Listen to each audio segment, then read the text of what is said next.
بسم اللہ الرحمن الرحیم۔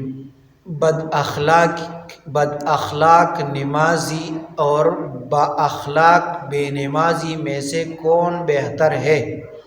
سوال یہ ہے، ایک شخص ہے نمازی اور بہت نیک اور پرہیزگار ہے، مگر اس کے اخلاق اچھے نہیں، ہر ایک کے ساتھ بد اخلاقی سے پیش آتا ہے۔ اور ایک شخص بے نمازی اور پرہیزگار بھی نہیں ہے، مگر اس کے اخلاق بہت اچھے ہیں۔ ایسی صورت میں کس کا عمل اچھا ہے؟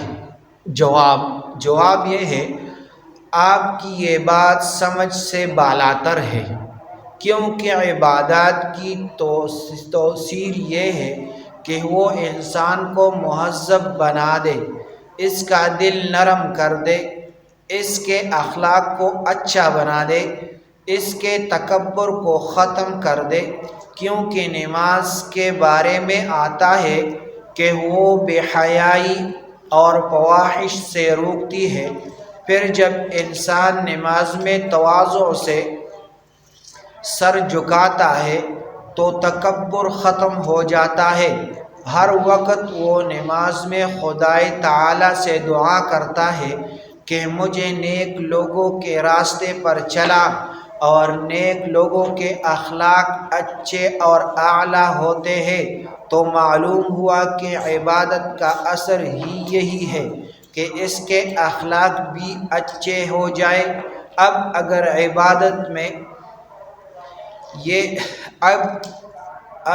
عبادت اس میں یہ تاثیر نہیں کرتی تو معلوم ہوا کہ اس کی عبادت میں کوئی نقص ہے، اور اس کے لیے ضروری ہے کہ وہ اپنی عبادت کی اصلاح کرے۔ لیکن اس کو روزہ اور دیگر نیک کاموں کا اجر اپنی جگہ الگ ملے گا، اور بد اخلاقی کا گناہ اپنی جگہ الگ۔ اسی طرح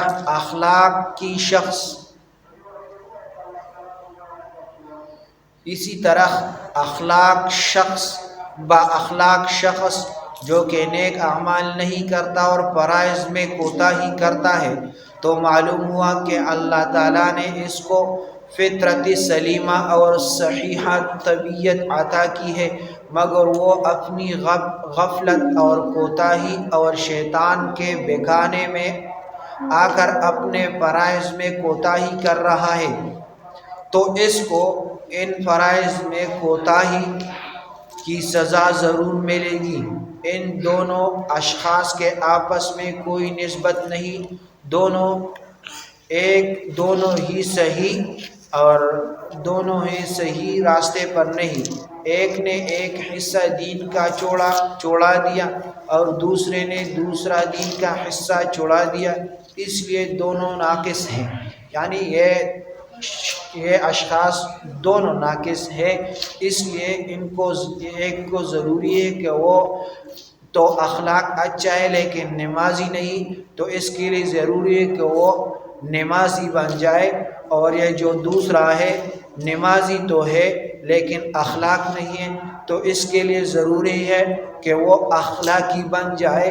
ہر کسی کو اخلاق کے دائرے میں بات کرے، اخلاقی طور پر اپنے آپ کو منوائے۔ جزاکم اللہ احسن۔